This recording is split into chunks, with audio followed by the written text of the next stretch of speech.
Paid media, market like a ninja presentation. I appreciate it. Thank you all for coming. I know it's lunchtime. Lunch will be provided, but no, I'm kidding. It's it's going to be at Freshie. So my name is Solomon Timothy. I've done this a couple of times before. This is I've done one about growth hacking. I did one about SEO. This is very much in line with the same thing.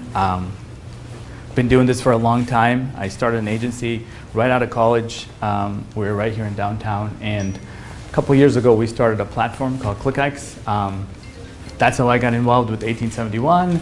That's how I'm like you guys, trying to figure out the product market fit, trying to figure out pricing.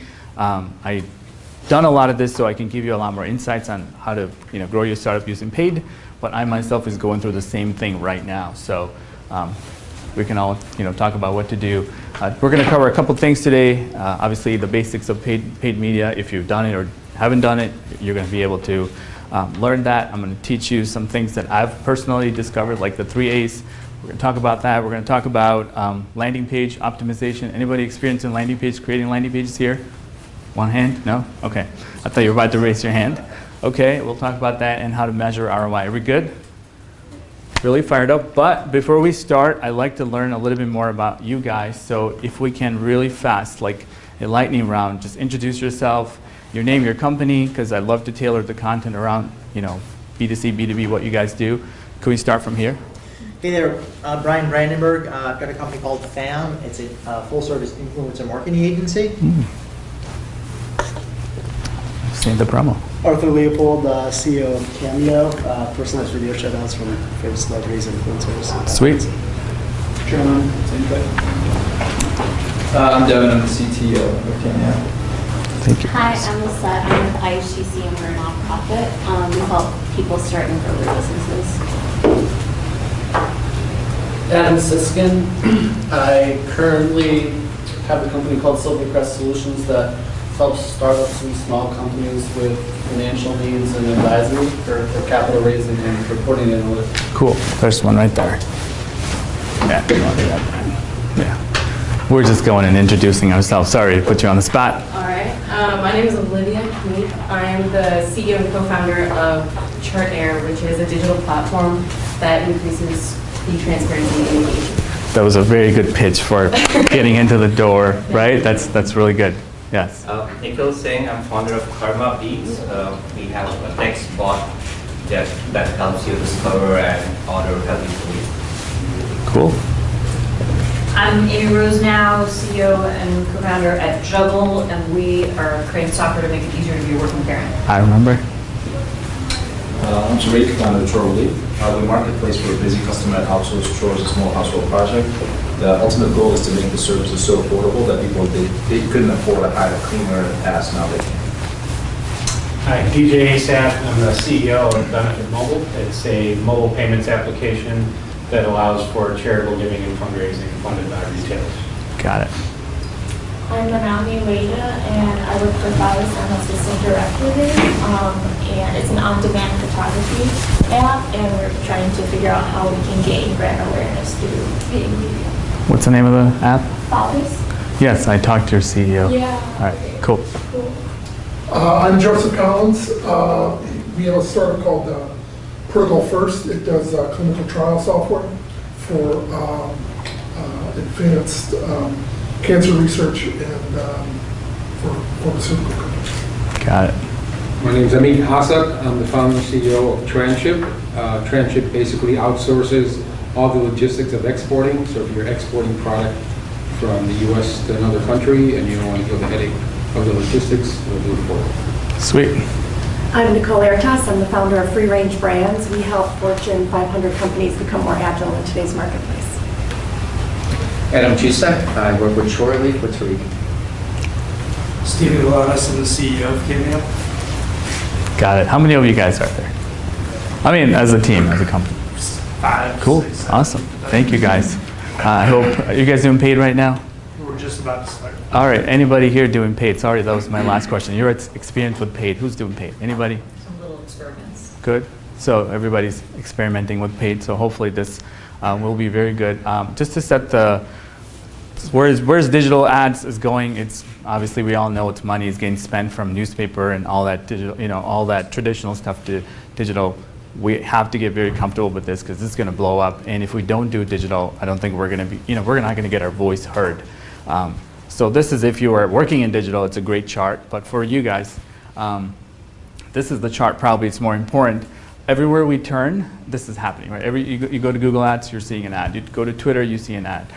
So there's the search side of things. People are searching. They have an intent to buy something, and you can advertise there. But there are other types of ads where they're not necessarily searching for an on-demand photography company. They're just browsing, and they happen to have interest in what you do.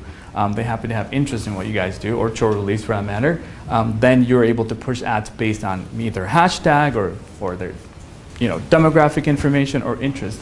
And finally, everybody's got to monetize at some point, so there's other companies out there that are doing very specific to real estate, very specific to hospitality.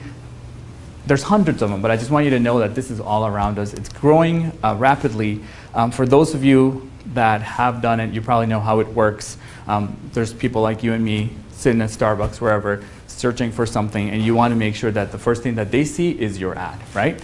And if you haven't done it, and if you've anybody not familiar with paid at all, this is the first time they're hearing paid media, PPC. Anybody? So everybody knows, right? That you set up your campaign, people are going to click on your ad, and you have to pay Google, Bing, whoever for that. Are we good? Because the audience sometimes we get is like, don't know what paid is, I'm just new to 1871, I want to know all about it. So we'll fly through some of these things. So who's doing AdWords right now? Anybody? Good. Doesn't matter. You've created an AdWords account, you've loaded up some keywords, you have ad copies, you're sending it to your landing page of some sort based on the offer. What would be an example of a keyword? For us, it would be fee and flight, or fee and engagement, we say. Say that again, sorry. Fee in terms of engagement. Okay. And have you seen any success? Good. Yeah, Anybody filling out a form? There, but it was like started 2 days ago. Got it. There's seats over here. All right, cool. And who's doing stuff in Facebook? A lot of people are doing Facebook. Facebook's cool. All right, what are you guys doing in Facebook? Tell me real quick. Just throwing up ads and hoping. Yeah. I got you. I just want to learn because this is great because we're all going to learn from each other. Yeah. We had a really big conference in August. We made some video commercials and we started boosting them To people that are interested in that conference. Great. So, like I said, if you go from, that's my my laptop thing. I'm just going to click ignore here. Sorry, guys. Again, Instagram, I scroll through the feed, I see ads, and 5 minutes later, I'm in Twitter, see another ad. So here's the story. If we don't do ads, how many of you think we can grow organically? Just organically. 0 ad spend. Nobody here, right? Everybody believes that we got to spend money at some point? Awesome. I don't have to do any convincing today. Well, the other cool thing is, it is the only thing that you can do as marketers, as CEO, to get predictable and scalable results from advertising. The only thing. I mean, I didn't, the last workshop on SEO, I think some of you were here.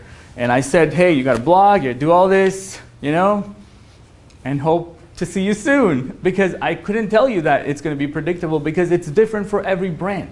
It's different for every industry. It's different for every, every vertical, every keyword. It has its own competitiveness for you to rank on Google. So I couldn't promise you that if you just spend money, you're going to grow. Now, with all the stuff we're going to talk about, I can get you to a place that you can actually confidently put $1 in and get $2 out. Are we good? Yes? One startup particularly, Dollar Shave Club, they were spending $2.5 million a month on paid before they got acquired. There aren't a lot of channels that you can spend. What stage they were spending? You mean they were about to get acquired? They were blowing up. But I'm saying to spend $2.5 million, there's not a lot of channels that you can put that much money and actually see go. Do you get what I'm saying? This is the only thing you can actually spend more, and there's still people out there that haven't seen the ad. So I think that goes to say that you will run out of billboards, you'll run out of newspaper ads, you'll run out of spots in places, but you're not going to run out in digital. And a lot of you are doing it on a tight budget. Great, because you can test things for $300 or $400 and see whether or not it's a viable solution. And I'll show you how not to fail in some of the slides we're going to talk about. Good? So that was just to get you guys into that paid media, mode, let's go into some best practices, things that you want to be doing right from the get-go, so that you're not going to come to this thing 6 months from now and say, "Salmi, you told me to do paid. I spent a bunch of money and I didn't get what I want. I want my money back," right? So the best practices, the first thing, I mean, because I come from the side, all of us, including myself, we're like living in this go, go, go. We got to go get ads right now. We got to get Facebook ads yesterday. Oh, we have this conference going on because we got to do it. It's a timed, right? It's a timed event. It's gonna happen. So what I recommend that we do is just take a deep breath. This is the only time I talk about strategy, and after this, all execution. But have a little bit of a strategy first. Who are we trying to target? What do they have in common? Like, what demographic do they have? Like, are they male, female, age group, all that stuff that you can find out today. And if you haven't, you should be doing surveys right now to find out who your target audience is, how much money they have, right? Or the income level, where do they live, and what do you expect them to do on your website? This is a very important question. Are you asking them to buy a product, or are you asking them to give just their email address to download something? Who has figured this out so far? The strategy first. Anybody here? Great. Okay. So all of you that are doing ads, you have some expectation of what you want them to do, right? How many of you are asking them to sign up for your app? Okay. How many of you are trying to get them to download the app? You're asking a lot. And I say that because how do you know they're interested in the app before you ask them to download? Do you see what I'm saying? And so you have to know that if that's the goal, perhaps you need to test with like just letting them know about the app, right? Or have somebody that know about the app share the information, promote that, or a case study or something else. Just bring in awareness, which we're going to talk about. That would definitely help rather than asking for the sale, right? Asking them to download the app is a lot because we'll talk about how these people think, how these people as in us. Go ahead. Question? So what is your recommendation if the app doesn't really exist yet? Like, you're still building it, but you have, so you're collecting email addresses on your landing page and stuff. Like, I've been hesitant to spend too much money because like the call to action is sort of lame. Yeah. But am I being short-sighted? I would say if you're at this point at that stage, I would just be looking to grab email addresses, and you probably don't want to spend too much money because the email addresses can only get you so much. So spend as little money as possible, go with the organic and all that stuff. And I will definitely have time for questions at the end, but I want to cover a lot of this stuff. No, it's okay, because I will answer all your questions and we're never going to get anywhere. So I want you to get a lot out of this, so cool? But yes, stick with organic until you have something to give, something that they're going to buy. Like, you guys are ready to go, right? People can buy on your platform. Perhaps you can start investing in paid and see how it goes. So I talked about my 3 A's. I didn't invent this. I just happened to put it in this order. And I'm also testing this content with you guys. So at the end of it, tell me how it went, because it is a lot, and I want to make it simple and easy for you to understand. If you're going to take notes, write these things down. All right? So 3 A's that you have to be focusing very heavily in paid is audience, ads, and attribution. We're going to talk about all 3. Are we good? I even got you guys notepads. There's no excuse. Next time we're going to bring lunch, because I told Kat, if nobody shows up, I'm bringing lunch. So we're going to talk about the first one. So who's comfortable with building the audience here? Some of you, whoever done it, sort of? Okay, good. Well, let's take a step back and think about your audience for a minute, because this was a cool graph. My colleague Tina here helped me put it together because she's amazing. So here's how we live. Okay, so just take a minute and look through it. There's us in the middle, all of us sitting in this room, and there's our most important thing. That's our friends, right? That's our Facebook Messenger, and followed by iMessaging. That's where most of the time is spent on an iPhone. So, and then they go to the next level. After their friends, they're going to go to Facebook, Twitter, Snapchat, whatever else. And then they're like, hey, I need some entertainment. Let's go watch some Netflix and Spotify, whatever else. Then they go and say, hey, I got to go buy something. Amazon. And then they say, oh, I got to read the news because something happened, right? So they're switching apps this fast. Are we following? This is all of us every single day. We pick up the phone over 150 times to check our email or check the updates, and we're all trying to push our stuff. So should we be considerate about what they're doing at that time, whether or not they're interested, and whether or not our offer should really resonate with what they're doing? Absolutely. This is where paid goes wrong. We don't understand this, then we're going to be pushing things like buy now, $19.99, and they're like, yeah, dude, swipe up, right? Swiping up. Great idea, but I don't have the time right now. So let's just put this in perspective of how somebody makes a purchase. It doesn't matter if the purchase is $2 or $250,000. We all have to know about this company. That's the awareness stage. All of us need this. This is the #1 thing you should focus on is awareness. Because here, we're the startup world. We all got great ideas, and we live and sleep. We wake up in the morning thinking about our on-demand photo app. Nobody else knows. Nobody else. We're not even ready to ask for the sale yet because we should be worried about the awareness.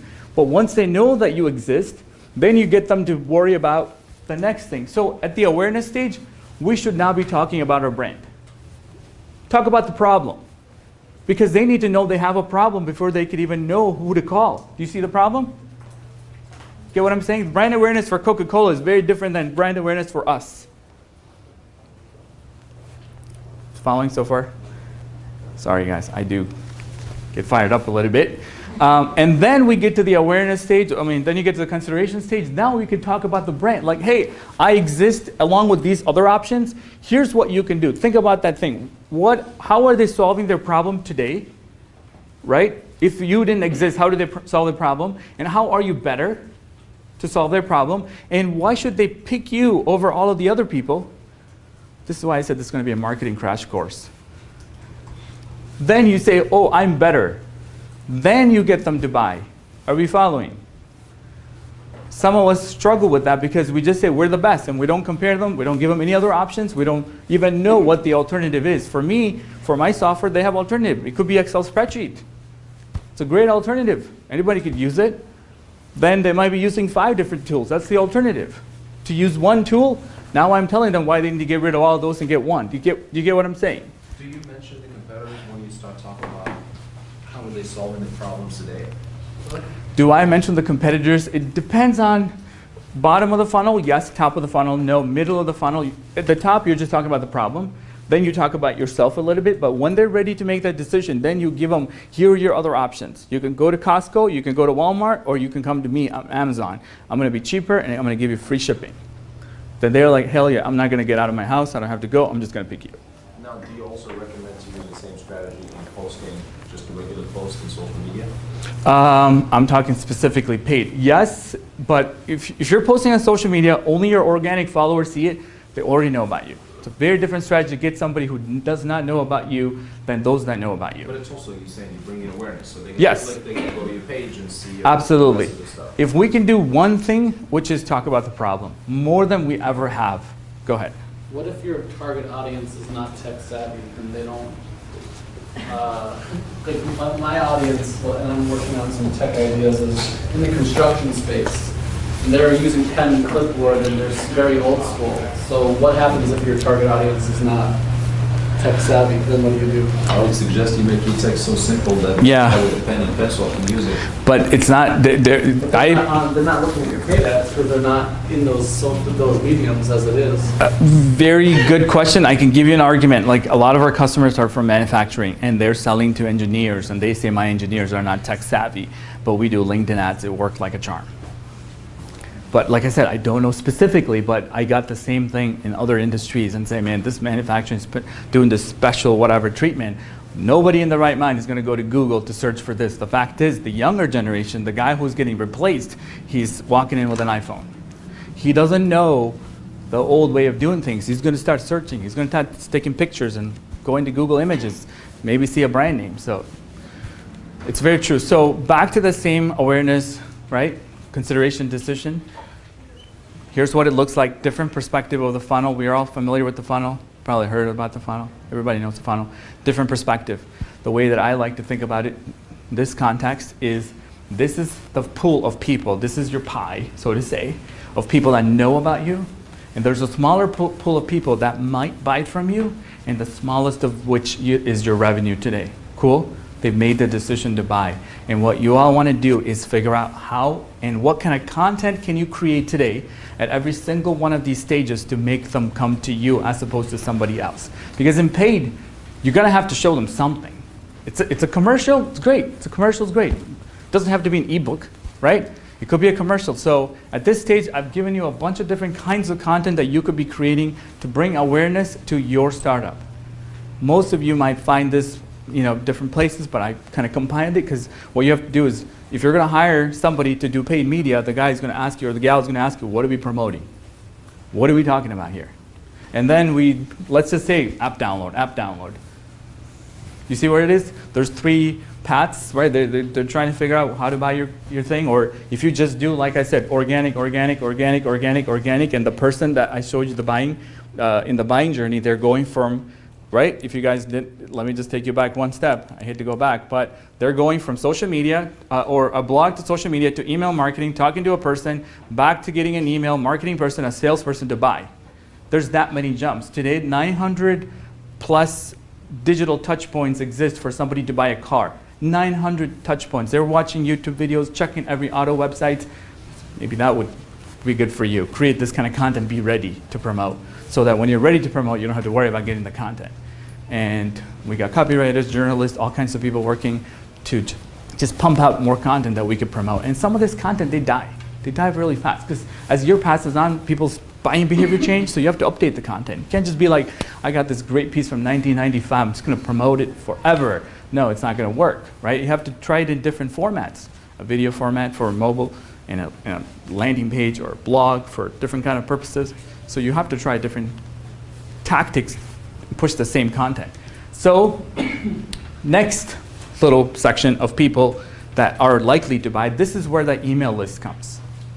You got something to send to people, because at the outer level, you don't have an email address. They're just people. They're just targets. When you go to Facebook, you see 22,000 people or 196,000 people. You don't know who they are. Only Facebook knows who that are, right? Who they are. So at this stage, you have email addresses. So you have to create different types of content over here, because they're the ones that are going to decide to do business with you or not do business with you. So here you want to be creating that testimonial content, and I'll show you how you can get your testimonial to show up after a person leaves your website. Frequently asked questions, maybe give them a demo because they're more likely to do this. This is where a free download works, because this is where you want to ask them to download the app, because they have not spent any money with you yet. They're going to spend money with you, but you want to give them access to the product. So far, so good? So how do we collect the emails then? Because we've been collecting the emails through our database when they sign up afterwards, so we can distinguish between the photographers and the users. Right. Perhaps create, like I said, an awareness campaign. You tell them, here, get an on-demand photography for free. All we need is your email address. So you collect the email address. Somebody wants on-demand, give them a $10 coupon. Then you're not asking them to sign up. You just got an email address. And then you send them 3 emails saying, hey, you haven't used your $10 yet. Book today. Are we good? Yeah, that was a good example. I just made that up. Because they're not ready to give you whether they're male or female or their birth date or anything like that. They're not going to accept the terms for sure, because that stuff scares people. So you got all of these types of content you can create, and now you're the third one, and you want to really make sure that they're not going to leave you by giving the money back guarantee if you can. I'm just throwing it out there. Some of you can. Some of you can give them a special coupon to get them to buy. Some of you can do free consultation. Maybe that's what you got to do. Now they're actually ready to talk. You see the problem? Like, they're now ready to talk because they know you exist. They know that you've cared about them. They know you've emailed them or whatever we have to do to get them. And then finally, they're ready to make a purchase. Give them the free trial and say, risk-free. Try it. No credit card needed. How many of you seen that on a website? No credit card needed. Do you see that? Like, they're like, I'm not taking my credit card out because, what if I get charged a bunch of money? So they're like, don't worry. We don't need you to take the credit card out. Something that we're testing for ourselves. So as you can see, my little circles are getting bigger. So what you want to do is grow these little circles. That actually is your funnel, and you're having more people in it. You're getting more luck. So far, so good. Yes? What would you call this amount of time just spent in just awareness? Like a month, weeks, 4 weeks? So I can elaborate on that a little bit. None of these campaigns never stop. They're always on. So people that know you on the outside, once you get them, I'll talk about audience list in a second, they no longer fit that audience. Now they're going to be marketed with something in the middle, and those people are then marketed with something all the way in the inside. So it's always on. Absolutely. That's critical. To get Yeah. the points in the funnel. Yes, yes, yes, yes. They never stop. That's how you can spend $2.5 million, because there's probably a lot going into awareness. That's Even what we're doing. Coca-Cola, right, even Coca-Cola and Nike is still doing what? Awareness. I think they would be okay by now, but they're not. They got to spend their money somehow. So this is what, how many of you have the remarketing list and Facebook pixel on your website today? How many of you have it, the code? You have it, success. Anybody else? I have the You have it? Pixel, but not. The Google. Okay, so this is how you're going to know. So by certain behavior on your website, like going to the sign up page, tells you that they're more ready. So you can target people that have specifically gone to a certain page of your website, like cart abandonment. They actually started to buy the process, but they stopped. That is middle of funnel at this point. Are we following? So you can actually break down the total users that you have or the total visitors to different segments. And let's say they bought your product, then you can exclude them from seeing any ads so that you don't waste money on talking to people that already have bought from you. Cool? Because that's something that's annoying sometimes. You buy a product and you still see their ads. Like, the hell, man, just bought it, dude. See that? He had that experience. It happens because they don't necessarily exclude. It's not easy, but you can do it. That way you don't waste a single penny on impressions that you don't have to pay for. Cool, now everybody knows. So after this, perhaps this is the first thing you do. This doesn't cost you anything. You don't have to do ads just because you have it on your website. Later on, you can do better segmenting with more visitors in your audience than wait till you're ready to do paid and you have a list of 100 people. Some of us get very little website traffic, so this takes time to build up. So you want to be putting it early on than late. Are you happy you came to the paid media session? What is the remarketing list on Facebook Pixel? So I'll explain. So when you go to Google AdWords or you go to Facebook Pixel, what they want you to do is they want you to put a code on your website to be able to serve ads to people that came to your website. That process is called remarketing, which I'll touch on very quickly. So the only way to get people back to your website that came and abandoned your website because they left this life, we saw that, how an audience, they jump around between apps. To get them back, you can actually use paid media to get them back. And in order to even, for Facebook or Google or anybody to target, you need to put this little pixel. Pixel puts a cookie on your browser, and that cookie is used to serve ads. Are we good? Where'd you get that code at? Where you get the code? It's under audience. We'll talk about it afterwards if you want. Yeah, but yeah, tons of information about it. They want you to do this because Facebook knows more about your audience because they're compiling that information with other websites they go to get better targeting. So it helps both parties. And this is to your website, not Yes, mobile website. you can put it on your app as well, Okay. the Facebook Pixel. But yes, it is a piece of code that you can put on your website. As far as targeting goes, we're still in the audience section of the 3 A's. One of the ways for you to know how many people are particularly searching for something, I know you were doing paid ads. You should be familiar with the tool called Keyword Planner so that you can go see, if you punch in a keyword, it'll tell you how many potential searches there are. Again, you want to be showing ads specific to those people because you're going to do a keyword target. And if they don't punch in that keyword, you're not going to see the ad. Cool? And you can do that. And when you do that, make sure that you have the location targeting is not set to all location. That'll be like a worldwide. You want to be like more like United States so you know really how many people are looking. And don't pay attention to the suggested bid. It's too much information, but it's never accurate. So don't think like, oh, it's $3, I can do this. No, it's going to be like 10. So just kind of giving you a heads up. All of you will have the slides at the end, so don't worry. Veronica has got it already. Another thing to do is some of us are geographic target. Like I know you want to be targeting people locally in Chicago first because you're going to Miami here, whatever. You can do that in Google as well and just figure out the targeting and say. And Google will tell you how many people in that area search for this thing. So that will help you out as well. Anybody else doing geographic target? You are. What kind of business was it again? Guys, food delivery. Oh, food delivery. Cool. Got it. Yeah, absolutely. You don't want to be putting ads in places you're not going to get somebody to deliver. The other cool things too is, again, people waste a lot of money by not setting up these targets. Not setting up keywords, not setting up what day of the week your ad should be running, not setting up which device your ad should be running. And when it's all on, everything, $300 or $500 or $10,000 goes real fast.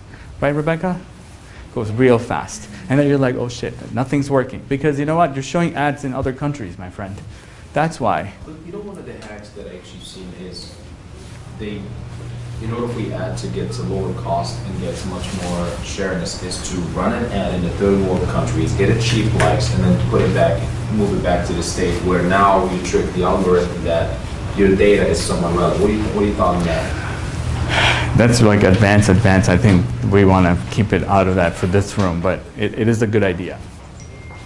But it's like way too much. Like you have to really plan it. So, you know, how much money are you going to invest? But I want to divert from that for a minute. That's way up there. So again, you get to tell if you're food delivery, you're probably going to want to make sure that your ad's only on the time that you could deliver food and not at night and weekend, right? Sometimes they get clicks and calls on weekends. I'm like, no, we don't do anything on weekend. If they're going to call in our office, nobody's there. So let's turn off our ads on the weekend. We're not there. We're not going to give them a good experience. Hell with it. How many of you have done that already for your ads? No? Okay. Setting up the day party and everything like that? Cool. All right, let's move on. We're going to go to ads. Ads is also where I talk about landing pages, and I think some landing page questions already came up. Cool? Are we ready? Number 2? Following so far? I hope this is simplified. If you need more, you know, we can chat afterwards. When it comes to ads, you have a lot of options. So this could scare some people because you don't know where to start. We're all used to seeing static ads with a photo and say, hey man, this works. Like Paid Media 101, let's run an ad. And then I'm going to show you some examples of how sometimes they don't work. Because our audience, they're tired of seeing those ads. They don't want another one. How many of you like seeing ads, period? Right? Okay, well if it's not relevant, we don't like it even, right? We hate it even more, so you got to make sure that it's relevant. And when it comes to ad, it's all about relevancy. This is where we fail, is that we didn't first target the right people, whether they've done something on your website or they have a certain interest that we like to go after. And then we don't serve them proper ads. The ad copy, the headline does not make sense. The photo doesn't make sense. And then we're just like, ads don't work. And this is both channels, Facebook and Google has so many options. So we'll talk about a few of them, but just remember, don't worry about them. Just know that you can't just do one, the most basic, simplest thing. It'll only be helping them as the platform, not you. Cool? So you've been seeing the Ninja. I forgot to tell you that Ninja is like our mascot. His name is Max. So we think that you got to have some ninja moves to be successful. You can't just sort of do average stuff and expect extraordinary results. So my ninja hack is for this ad section is pay very close attention to what I consider pre-click and post-click experience. If you don't know what that word means, I'm going to explain it to you. What's pre-click? Pre-click is the ad that they see, right? The copy of it, maybe there's pictures, maybe there isn't, depending on where you're advertising. Google doesn't let you put pictures in the search ads, but you can do display ads. So the pre-click experience, what they're seeing is extremely important as the landing page that they're going to be taken to, and I'm going to give you some examples of what you can do to make what you got better. Cool? So that's a screenshot from Google AdWords itself. So it actually knows how good of an experience they're going to have when you send them to the landing page that you've set up. If it's not going to be great, it's going to say below average. And what's going to happen is that they'll start punishing you and charging you more for your ads because it's not going to be good. They know people are going to hate your ad. Machine learning, AI has done amazing things to tell them that what would people do with the website that loads poorly, it's not mobile optimized, has too many fields, they abandon it, they put a score on it. And that ends up hurting us more than helping us. So paying very close attention to the post-click experience is just as important as the pre-click. That's all going to have a factor in how much you pay per click. Cool? So some of the things that you could test, don't have to write it down, all of this is here, and make sure you're testing all of them. The headline, the ad copy, the call to action, the color. I'm going to give you some example. I'm flying through this, but if you guys want to take notes, these are the biggest things that you should be testing. This is what we do in paid media. All day long, we figure out what can we change with what we got, and how do we improve the ROI of any campaign that we have running. So most of the time, sometimes we get the ad right, but the landing page sucks, and landing page can make all the difference. So who is not even familiar with what a landing page is? Everybody familiar with landing page? Yes? when I say landing page, I'm going to take it back a little because I'm in the startup world. I got to make sure everybody understands. Most of my workshops say 101 at the end because I want nobody to think that this is going to be too hard to understand. So landing page is not your homepage of your website, necessarily. Sometimes it is, sometimes it's not. Who is sending traffic to the homepage of your website? Good. Okay. Have you tested making a different page specifically for one offer, one ad? Cool. Because for me, a landing page is just one thing I'm trying to promote. I'll show you examples. I have a webinar I'm going to host, XYZ date, July, whatever, or August or September. I'm going to make a landing page just for that. How many of you seen a landing page like that? It's just one thing. That's all it talks about. There's nothing else, and I'll give you some information. And then you worry about the post. Is the ad and the landing page making sense? Cool? And you can use landing page software to do this very easily, drag and drop. You don't need a developer today. So many of them exist, and they're cheap. Make boatload of landing pages because you want to be testing them. Cool? Don't rely on a developer. Sometimes they don't come through, or they'll take too long and you don't have time. Yes, right? You know that. How many of you are having issues with your developer right now? Okay, enough said. Drag and drop all the way. If you can do it, then get it out of the way. Because sometimes engineering and marketing team, they can't just get, because they'll be like, what do you want me to prioritize, the landing page or the app? And they're like, screw it, don't do it. I'll do the landing page, you worry about the app. Agreed? Sometimes it makes sense, because we think they can do it, but forget it, they don't think like us. There's some software. Unbounce. Yeah, like unbounce. Okay. Lead pages. ClickFunnels, there's so many of them. Or WordPress has some plugins as well. You don't have to pay any. What do you look for to differentiate them? Ease of use, just personally what you like. There's nothing, there's just a web page creation tool. If you're doing a brand awareness, I think your homepage should be the landing page for now. But if your homepage call to action says, make an account, then no. Yeah. That's the difference. Because sometimes the people that come to your website, they already know about your brand, they're already in the middle. But to get them to know you, sometimes the homepage is not your best landing page. So here's an example. Trying to show you the example of what they see in Facebook, and when they go to the landing page, colors look the same. Are we good? Some of the same, right? The same kind of buttons. Yes, same kind of photo. How many of you had that experience? You click on the landing page, all of a sudden it's like blue, and you're like, I don't think I clicked on a virus ad. I'm going to X out of this one. Who hates auto-playing video?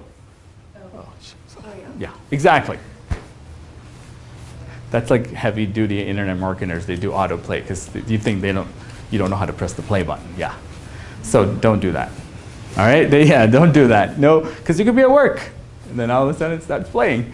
Here's another example. So if you're going to have like a small business test. Are you talking about videos that goes in the ads and Facebook ads? No, not in Facebook. On your landing page, the moment you turn on, the thing goes off. You're like, oh, stupid. You're not even going to read anything. You're just going to close. And at that point, you wasted money getting them there, and you're the loser, right? The advertiser's the loser, not the consumer. You screwed it up, and they're going to lose your faith in your brand. They're never going to want to come back. So another example is show them relevant image and whatever, and when they go to the landing page, the same sort of photo, they see it, and they gain trust. And then we'll talk about what happens even if they didn't convert. Cool? Following me so far? The landing page, extremely important. I would say it's a 10 out of 10.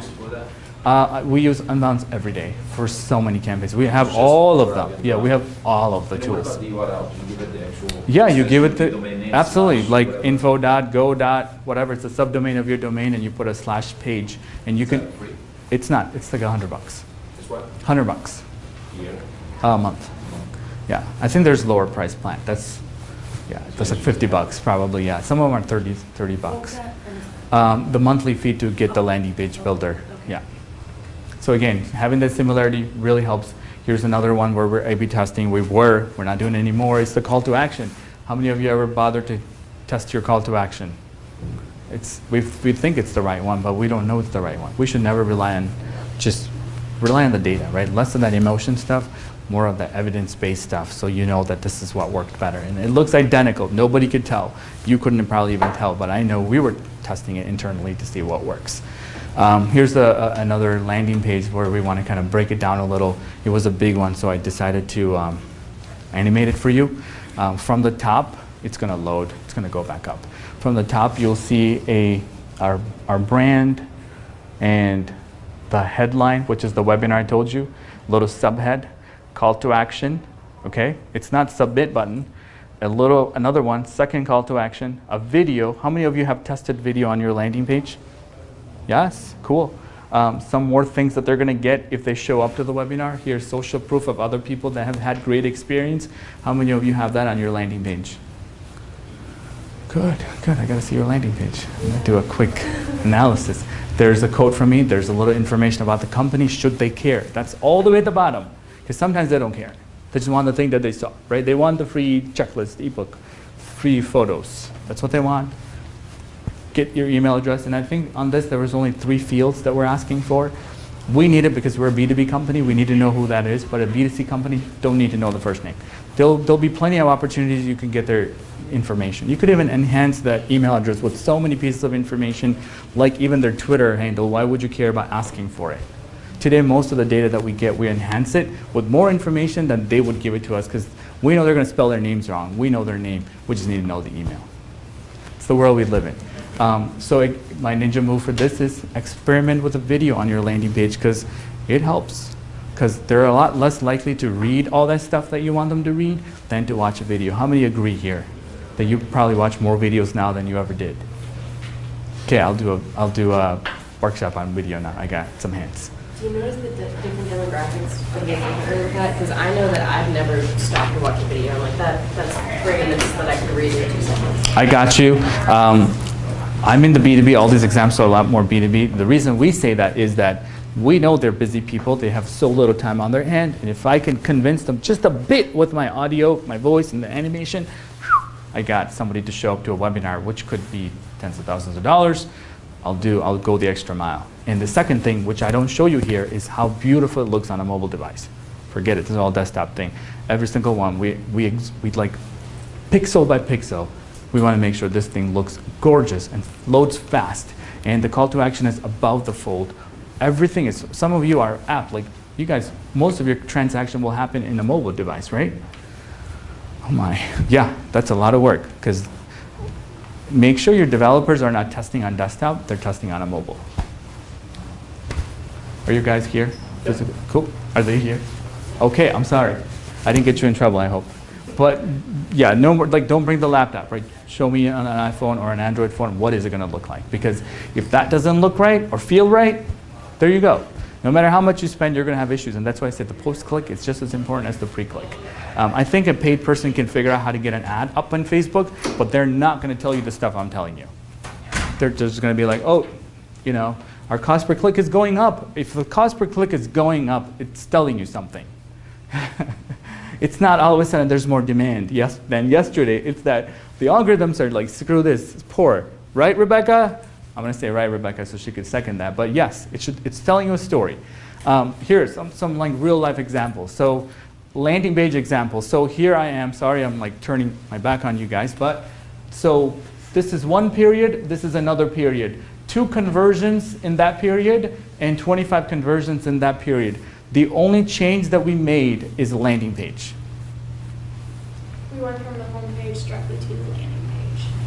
So you can see as 1 month, we're going straight to our home page. It has all the information on it. They can look through their site. You get 2 conversions. I'm going to show you the next month because we switched in the middle of the month. Following month, after it's been running for a week or so, you see that it's improved dramatically just by having a landing page, call to action, having to fill out a form, and directly download that information or just ask for more information. So. Was it the same ad? Same ad. That's why this is very important. And that changes your whole economics from $383 a conversion to, where's my other, $60 a conversion. And that could still be high for some of you in this room. But think about it. You're going to go home and say, paid ad sucked. I'm paying $400 for a person that don't even download, and I'm only going to make $20 off of this guy. How is this going to work? How do you calculate the conversion? I mean, how does Google know that someone placed an order for the ad? So what we're calculating here is whatever the step you wanted them to do on the landing page. Whether it's exactly. So you put a number on it and say, hey, $40 to have them download an ebook, $40 to do it, $20 to do that, $2 to do this. Every little thing adds up. Sometimes you're never going to know what, you know, because they're picking up the phone, but they might be doing it on their desktops. 2 sessions, 2 different devices, 2 cookies. And then So- you can charge 20 for the same use. So call to actions. Let's go into the, because we're almost done with this thing. We got plenty of time. But call to actions, let's all agree that, if you ever see a landing page I have with submit on it, smack me because somebody didn't do it right. You know what I mean? Because we do a lot of things, so sometimes it doesn't go well. But yeah, no more submit buttons. Let's go with learn more. No learn more, I'm sorry. Let's go with the thing that they're going to get. Get my ebook, sign up now, save my seat. Get $10 worth of photos. That's what you want them to do. That's the button. So far, so good. No, I mean, sometimes in Google, in Facebook, you have like sign up, learn more, 3 or 4 options. But on your landing page, you have unlimited options. You can put whatever you want on your landing page. So get creative. So for Facebook, you don't have an option to customize. Exactly. But after that, when they come to your landing page, Then you put whatever you want, but you have to be What restricted would to. you put on the ad to get up to that? It probably would be learn more if there's nothing else that would work, yeah. So we talked about those plain old static ads, and I have some examples of those plain old static ads don't necessarily work all the time when there are more cooler ads that our users are more likely to click on. So when Google or Facebook came out with the carousel ads, and we've done this where we just put a static ad, just one image, you scroll up, and if you didn't like it, you keep scrolling. But the moment you can add 3 or 4 or 5 images, now they're engaging with the ad. They're swiping through. How many of you have done this in your Facebook ads? Okay, excellent. And not only that, now they've gone from being just static images to videos in every single one of those things. So you can actually have them swipe between videos. So think about this. So all of us kind of do the same thing all the time. Open up your thing, and if something doesn't move today, we're not going to click anymore, right? Do you agree with me that if it doesn't do something more than it's used to doing, because it's called ad fatigue, it's just tired of seeing ads, period, and it's like another one. And how many of you seen the same ad over and over? They're like, dude, I've seen that already, but next time you got to show them something else. And when we've done that with the video stuff, it worked better than just without the video or without the images going through the carousel. So here's an example of one campaign, single image, kind of running that. That was the first try. Not much, action on it. Again, this is a startup with a small budget.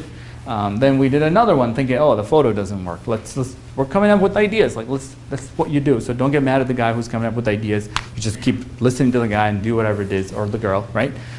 Second time, we're like, the photo sucks. Let's put a different photo in.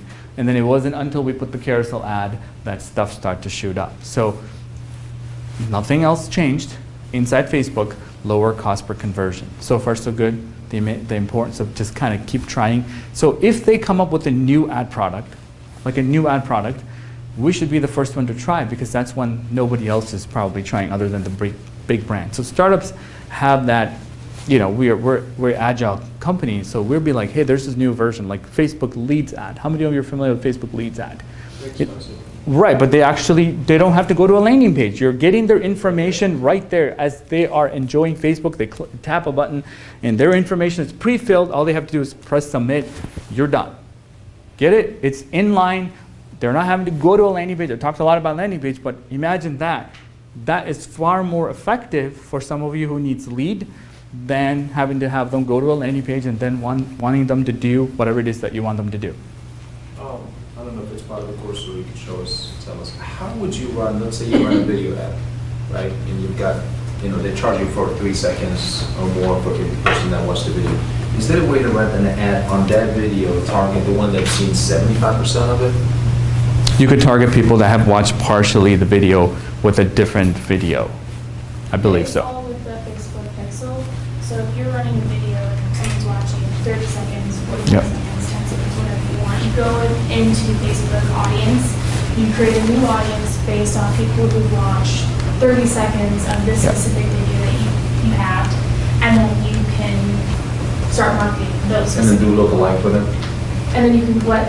You can do Lookalike. a lookalike for Oh, them? absolutely. You can do a lookalike with anything. You can do a lookalike with just an email list of your existing customers. The only thing with lookalike is you need 200 people to create a lookalike off of. I thought it was 100. Maybe it's it's 20 to create an audience. It's 100 to 200. I think they might change it a little bit to create a lookalike. It's better with more. Right. That's what I'm saying. You don't want to be limited to 100. You want to give them 2,000 because they're more likely to find people like that than give them 200 lists, and they have to figure out what movies or music did these people like. So again, that was an example. Here's another one with YouTube, right? So same videos targeting to two different kinds of audience. One is keyword targeted, one was topic targeted. They both look promising with a lot of people that would be targeted, yet the one with keyword targeting got just so many more views. So we were like, it's a no-brainer, turn off the other one. You following? And then you've done all these testing. Can you just tell us which one that works, and then we can just start with those? yeah, everything that I circled is stuff that worked. You'll have the slides. Look at it. It says right there. Don't waste. Yeah, that's why you're here in the paid media session. You will get all of the hacks. But you get what I'm saying. It's like, but it's different though. Maybe for you topics would work and not the keyword. But I'm giving you everything that we've done and tested. Go with that and then see, right? Because if it was that, I would be a millionaire. If it's that easy, if only it was that easy, right? So I've given you a whole bunch of stuff on how to get them outer circle, middle, all the way to the center.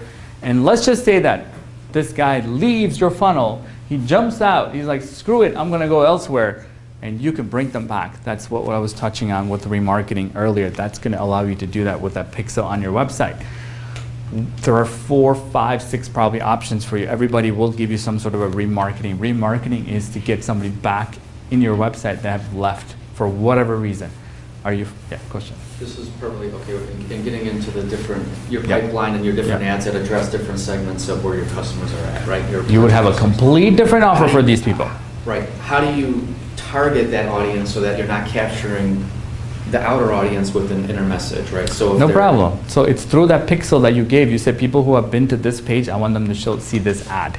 So for instance, if they've been here and they did not purchase, you can take everybody here, subtract this, and then show them this ad. There's a way to do that. There's a way to do that. Okay. Yeah. Only in paid. That's why we're in the paid media session. Can't do that organically, huh? And then you have different landing pages. Different landing pages, different options. I'm going to show you real life examples. Are we ready? Yeah. So what, maybe you'll touch on this afterwards, but how much should you be paying for a service to do this for you that maybe like yourself compared to your actual ad spend? Absolutely. So if you're going to spend $500 or $1,000 on running ads, but the service is going to cost you more to even run it. It's going to cost you more to even run it because that's when you probably want to use like a freelancer or somebody like that, because a professional would probably want, I mean, a lot of companies are very competitive, but you're going to be paying $1,000 a month to have somebody do anything like this for you. Plus the ad spend. That's like the bare bones. Now, if somebody's going to give it to you for $200, you're going to get $200 worth of time, because that's all they got is time. Paid media is very scalable. You can spend a lot of time, but you want somebody with expertise. You want somebody who's done all these things in different platforms. You want somebody who's actually doing this on a daily basis and testing it. This is a marketing person, not so much a technician who does, like, let's do this. They're trying to find out what works for your funnel. So you should be paying them as much as you can. The reason I say that is if they don't think for you, they're just going to say, here you go, Tariq, I send you your ad. Your ad's all set. Good luck. Call me in a week. That's the thing. So it's like, yeah. If you're doing, I guess, well, I guess the next question is, in your opinion, if you do hire a freelancer or someone to take this on early on before you bring on maybe an agency, what would you say is like an hourly rate that you should be paying them? Meaning, like, how do they value themselves? So, like, for example, I do like financial modeling and valuation work. I need to talk to you. Come on, my financial modeling is jacked up. I know I charge, depending on what it is, I'll charge $100 or more an hour. Sure. But, if you get someone at $50 an hour, you're going to get what someone... It's the exact same thing. Level. So, like, what would you say is that appropriate level for a freelancer? Whereas if everyone valued their self on skill set, what's the market rate for that? It's hard to say, but, somewhere, I'd say between $50 and $100 is pretty reasonable. Okay. But everybody is going to be competitive depending on how big their pipeline is. If they're hungry for business, they'll lower the price. I mean, this is just marketplace. Like, it is. You might get a really good guy for $50. You're lucky. Oh, absolutely. Absolutely. You're just never going to go to an agency and ask them to help you and then pay very little money. And sadly, sometimes I tell this to our companies, like, try it yourself, get somebody else to help you until you get to a stage you have $3,000, $4,000, $5,000, and then it makes sense to pay somebody $1,000 or $1,500 or whatever else to do all this stuff for you. There's agencies that charge $10,000, $3,000, just talk to them. So that's all over the map too, right? It's just good, better, best. But you got to figure out what works for small startup, who can help you. I do mentoring here. If you guys ever want to spend a half hour with me, I looked at people's AdWords and give them some advice, so I'll be more than glad to do it. So cool. So let's talk about this, RLSA. So I'll give you an example on that. That's remarketing list for search ads. Display ads that you can show. I'll give you an example of that. I'll give you an example of YouTube video ads that you can serve people. And Facebook remarketing. You can also do Instagram remarketing. So here's an example. I was just trying to show you how remarketing works. It seems like everybody get it. You're on your website and they didn't buy whatever it is that you're selling them. Then they go search on Google. You show them an ad, or you can show them an ad as they're browsing a blog or even on their mobile device and get them back to buying the flight and making that money.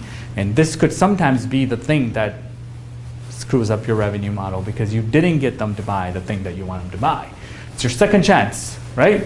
So again, if somebody's been to our website and they go back to Google and search for an SEO platform, right up at the top, they might see my ad, but they might think that I'm advertising for that keyword. I'm not. I'm advertising for that guy or girl. Get it? So that's search. Everybody good? So if the person is in Tennessee, and I advertise only in Chicago, but in my remarketing, I could put the whole United States. Anybody from anywhere in any state, any city, will see my remarketing search ad. But my search campaign is only specific to Chicago, for instance. You get it? They're two different things, and they it costs the same amount of money per click, but one person's been to my site, gone through some steps. I want them to come back and convert. But my first one, my awareness, is somewhere else. That's probably what I was saying, right? Next example, this is two things happening in one. I put this ad here because you could see that when you're on YouTube, you can put a display ad targeting your services right there, or you can play another video which is in line with, that's going to stop them from watching their other video that they were really coming to watch. Same person, they're just on another property, engaging with YouTube content, their friends send them a video, and boom, they see your ad. Isn't that powerful for you? In fact, if you don't pay YouTube Red, you can't even skip some of these ads. You have to watch the whole thing. Good for you. Thank God for the internet. And this guy right here is super cheap, and you don't get charged until somebody clicks on it. Amazing. That's the first thing you guys should do, is this remarketing ads and pay-per-click. You'll get thousands, maybe hundreds of thousands of impressions. Lots of people see your stuff on weather.com and dictionary and everywhere they go, even YouTube, and you don't pay anything. I mean, don't go for you don't pay anything, but it's a lot of eyeballs. Why do you not pay for impressions? Because they only charge you per click. If the person's not engaged enough to click on it, you're actually getting that impression for free. I mean, it seems like it's like more than $0 of value, right? So it's like it's just something that they do. Right, but you're paying for, basically, they're renting you all the impression, hoping that somebody will click and they're going to make their money back. But they're not coming after every impression. Facebook charges per impression, but Google doesn't. They'll charge you for click. But the downside to this, again, if you have a budget of $10 a day and you get one click, then that click costs you $10. Yes. It's You okay. say what you want in your click. Yeah, you you- have to bid. You can, okay. But yes, you're right. Then your ad stops running. That's Right, I mean, they're catching you anyway. Yes.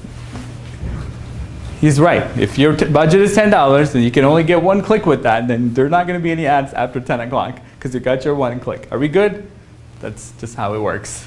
We got to get used to it. So again, here's an Instagram video, or it was a video ad, but you'll see that, or Facebook Live. So Facebook, this was a Facebook Live that we did, a Facebook ad targeting people that been to your website, then left. And I'm like, hey, you've been to our website, you know what we do, but come to our Facebook Live. Again, the ask is small.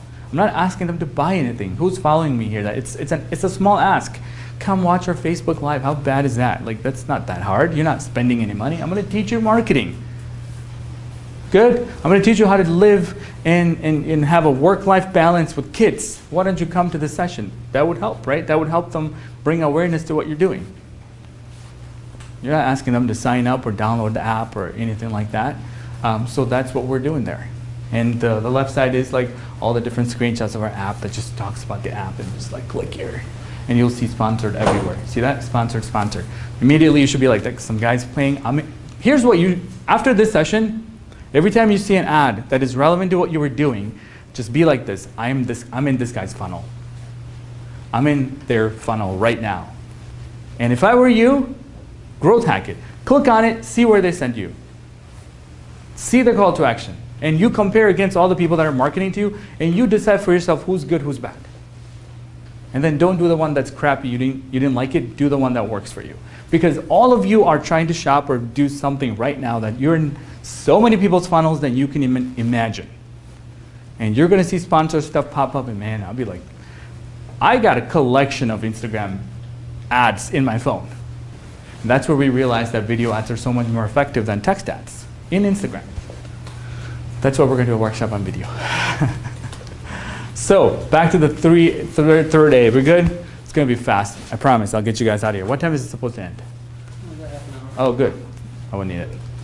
Attribution, super, super, super important. Again, this is where the numbers person had to step in and make some sense out of whether this whole advertising thing is working for us. It will work for you, you just have to work really hard. It's not bad, it's not evil, because Facebook was, what, $27 billion in 2016? Google was $90 billion or whatever, right? Or, forgive me, it was a 22% increase for Google from 2015 to 2016 in ad revenue. So it's working for some people, we just have to figure out how is it gonna work for us. So what you're looking at here is just, again, this is not good or bad, it's just how much time are they spending on your website from those paid channels, and what is the bounce rate for those websites. It's a basic thing that you could look at. Are these people even engaged with my stuff? Are they leaving? Then you start working backwards and say, well, my bounce rate isn't as bad, but which one of these are contributing to the worst bounce rate? Cool? Not too complicated. Again, this is my kind of attribution. You put me in attribution, this is what I would be looking at. And I'm going to explain to you what this is. This is really cool. Now, I can't promise you all of you will be able to do this because it's kind of difficult, but pay attention to what you're looking at here. So blue line is traffic last month, orange line is traffic this month, and you have a little gold line. Cool? Got it? And then you want to reach this many people, so that's your visits. And then you want to have that many people give you their information to download that ebook or whatever else. So you have your old line and your new line. And if you spent a bunch of money, like me, this is my charge, so you know, you spent a bunch of money like me, but I did not increase my contacts. What does that tell you? Oh, somebody got it right. That's what I want you guys to be able to do after this. Is that every single day you can go to work and test and know that when you put $1 in, is this thing going up? And if it doesn't go up, this is just email addresses, guys. This is not even a download. Because the download is the bottom of the funnel.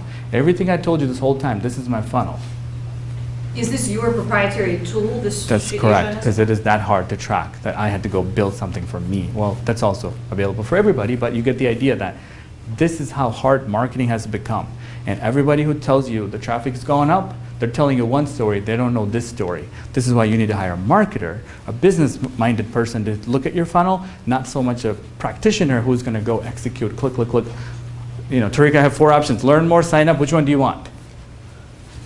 See, you know, we're done. Landing page, well, when the new landing page is ready, call me. Right? It's up to you to go figure out this landing page. But the problem is that you have to worry. This is what you committed to yourself, is to build a startup that is scalable, right? And it's going to have hopefully low touch, and you're not in a consulting business of some sort, and you're going to make a bunch of money at the end of it. But you have to market for this, you have to market for this, and you have to market for this. The reason why this is complicated is that many of you do conversion offline, many of you do conversion in an app. So you need to get something that can integrate and give you the second half, but you can solve this out pretty fast. And then what you're looking at is the visit to contacts ratio, so you know how effective is your ads or your organic or anything else. But it's super, super, super important that you pay attention to that. And if you're seeing that contacts are going up and the visits are the same, then conversion optimization is what's happening.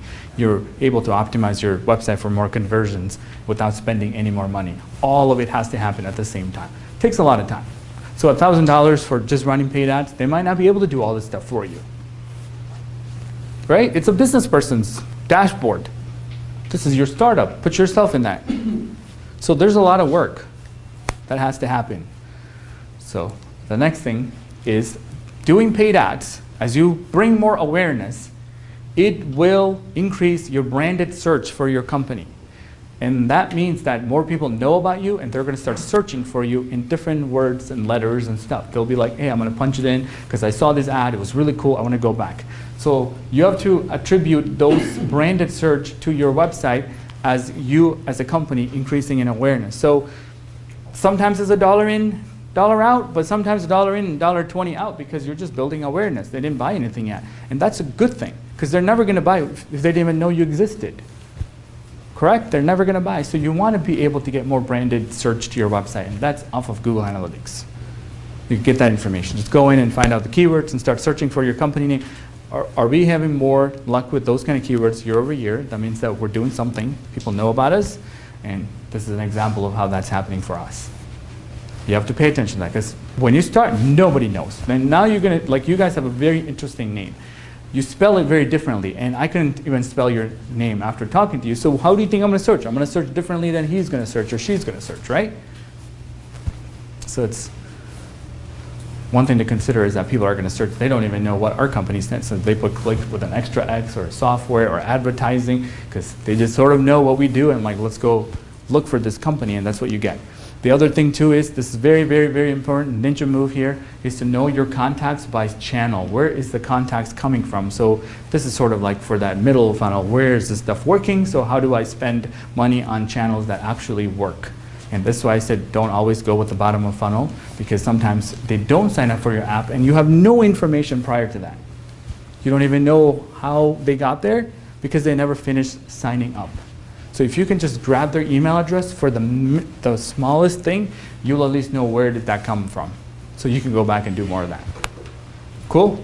Because at this point, don't think about bottom of funnel because there's so many ways that you can get to them with that email address, using remarketing list, right? Using Facebook, using email marketing. You don't have to worry so hard about trying to convert them. You can give them an offer. I've given you so many options. Worry about the top of funnel. Because we're trying to squish the whole funnel into one ad, one campaign, one budget, right? And then you're like, you can't. Don't worry about it. If you can get the email address, you can do a lot. So this is what that person that you hire has to be doing. This is where I would say, can you do this by yourself? Do you have an extra 10 hours a week, an hour a day, whatever it is, to continue to measure it, continue to optimize it, and continue to iterate it? And that's kind of my day job. So if you know this picture, I made a video. It says always be testing. You probably know me by now. It's always be testing because there's no freaking other way. Last but not least, again, you all should have a cost per acquisition for what you're trying to do. Take that cost per acquisition and see how much is your landing page going to convert. And that's a guess. You're going to say the average landing page converts at 2%. I'm just making 10% as an example. What do you expect to convert? I'm trying to get $50 to get somebody in my funnel, a 2% conversion rate. And what is the lifetime value of my customer? Using a generic example. If it's $5,000 you're going to get, how much are you willing to spend? Would you spend $500 to get somebody at $5,000? All of you could do the math in here, right?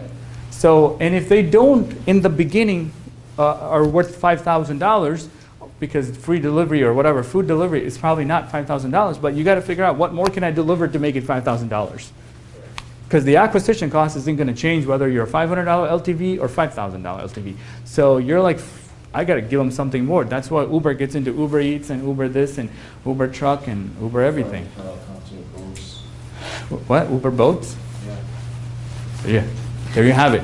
And there's a beautiful little ROI calculator on our website. Go to it, check it out. Punch in your current traffic today and how much conversion you expect to get.